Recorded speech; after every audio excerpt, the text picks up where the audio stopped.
ಹಿಂದೆಯೂ ಆಗ್ತಿತ್ತು, ಈಗಲೂ ಆಗ್ತಾ ಇದೆ, ಸತ್ಯ ಅಂತಕ್ಕಂಥ ಮಾತನ್ನು ಅವ್ರು ಹೇಳಿದ್ದಾರೆ.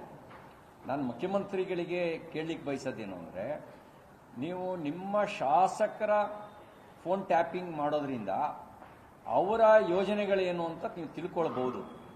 ನೀವು ಸರ್ಕಾರ ಉಳಿಸ್ಕೊಳ್ಳೋಕ್ಕೆ ಅಥವಾ ನಿಮ್ಮ ಕುರ್ಚಿ ಉಳಿಸ್ಕೊಳ್ಳೋಕೆ ಅದು ಅನಿವಾರ್ಯನೂ ಇರ್ಬೋದು. ಆದರೆ ಇನ್ನೂ ಒಂದು ಹೆಜ್ಜೆ ಮುಂದೆ ಹೋಗಿ ಜನರ ಮನೋಭಾವನೆ ಏನಿದೆ ಅಂತ ತಿಳ್ಕೊಳ್ಳೋಕೆ ಏನು ಪ್ರಯತ್ನ ಮಾಡ್ತಿದ್ರಿ? ಕಾಂಗ್ರೆಸ್ ಉಳಿಸ್ಕೋಬೇಕು ಅಂದರೆ ಜನ ನಿಮ್ಮ ಸರ್ಕಾರದ ಬಗ್ಗೆ ಏನು ಮಾತಾಡ್ತಿದ್ದಾರೆ ಅಂತ ತಿಳ್ಕೊಬೇಕು ನೀವು. ಜನ ಈಗಾಗಲೇ ಈ ಸರ್ಕಾರಕ್ಕೆ ಹಿಡಿಶಾಪ ಹಾಕ್ತಾ ಇದ್ದಾರೆ. ಸಾರ್ವಜನಿಕ ರೂಪದಲ್ಲೇ ವ್ಯಕ್ತ ಆಗುತ್ತೆ ಅದು ಅವ್ರು ಹೇಳ್ತಿರೋದು. ಬೆಲೆ ಏರಿಕೆ ನೀತಿಯಿಂದ ಬೇಸತ್ತಿದ್ದಾರೆ, ಭ್ರಷ್ಟಾಚಾರದಿಂದ ರೋಸಿ ಹೋಗಿದ್ದಾರೆ, ಅಭಿವೃದ್ಧಿ ಕೆಲಸ ಆಗದೇ ಇರೋದ್ರಿಂದಾಗಿ ಅವರು ಈ ಸರ್ಕಾರವನ್ನು ಯಾಕಪ್ಪ ತಂದ್ವಿ ಅಂತೇಳಿ ಹೇಳ್ತಾ ಇದ್ದಾರೆ. ಇದನ್ನು ತಿಳ್ಕೊಳ್ಳೋಕ್ಕೆ ನಿಮ್ಗೆ ಫೋನ್ ಟ್ಯಾಪಿಂಗ್ ಅವಶ್ಯಕತೆ ಇಲ್ಲ. ಸ್ವಲ್ಪ ಕಿವಿ ಅಗಲ ಇಟ್ಕೊಂಡು ಕೇಳಿದ್ರೆ ಸಾಕು.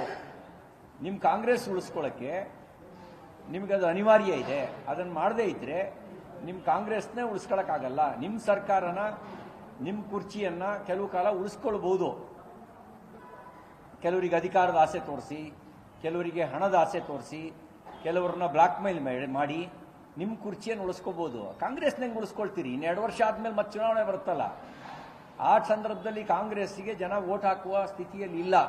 ಹಳ್ಳಿಗಳಲ್ಲಿ 3 ಗಂಟೆನೂ ಕೆಲವು ಭಾಗಗಳಲ್ಲಿ ಕರೆಂಟ್ ಇಲ್ಲ. ಈಗಾಗಲೇ ಫೆಬ್ರವರಿ ತಿಂಗಳಲ್ಲಿ ಇದ್ದೀವಿ, ಈಗಲೇ ಕುಡಿಯೋ ನೀರಿನ ಸಮಸ್ಯೆ ಇದೆ. ಇನ್ನೂ 4 ತಿಂಗಳು ಜನ ಮಳೆಗಾಲದವರೆಗೂ ಕೂಡ ಜೀವ ಹಿಡ್ಕೊಂಡು ಬದುಕಬೇಕಲ್ಲ. ಕುಡಿಯೋ ನೀರಿಗೆ ಏನು ಮಾಡ್ತೀರಿ? ನಿಮ್ಮ ಆದ್ಯತೆ ಏನು? ನೀವು ಕುಡಿಯೋ ನೀರನ್ನು ಕೊಡೋದಕ್ಕೆ ನಿಮ್ಮ ಸರ್ಕಾರ ಯಾವ ಕ್ರಮವನ್ನು ತಗೊಂಡಿದೆ? ಇದ್ರ ಕಡೆ ನಿಮ್ಮ ಕಾಳಜಿನೇ ಇಲ್ವಲ್ಲ, ಕನಿಷ್ಠ ಕಾಳಜಿನೂ ಇಲ್ವಲ್ಲ. ನೀರಿನ ಸಮಸ್ಯೆ ಬರ್ಬೋದಾಗಿರುವ ಗ್ರಾಮಗಳು ಎಷ್ಟಿದ್ದಾವೆ, ಅಲ್ಲಿಗೆ ಪರ್ಯಾಯ ವ್ಯವಸ್ಥೆ ಏನು ಮಾಡ್ಬೋದು, ಇದ್ರ ಬಗ್ಗೆ ಏನಾದ್ರು ನಿಮ್ಗೆ ಒಂದು ಕಿಂಚಿತ್ ಕಾಳಜಿ ಇದೆಯಾ? 1% ನಿಮಗೆ ಕಾಳಜಿ ಇಲ್ಲ. ಹಂಗಿದ್ದಾಗ ನಿಮಗೆ ಜನರ ಪಲ್ಸನ್ನು ತಿಳ್ಕೋಬೇಕು ಅಂತ ಹೇಳಿದ್ರೆ, ಹಿಂದೆ ರಾಜ ಮಹಾರಾಜರು ಮಾರುವೇಷದಲ್ಲಿ ಹೋಗೋರಂತೆ.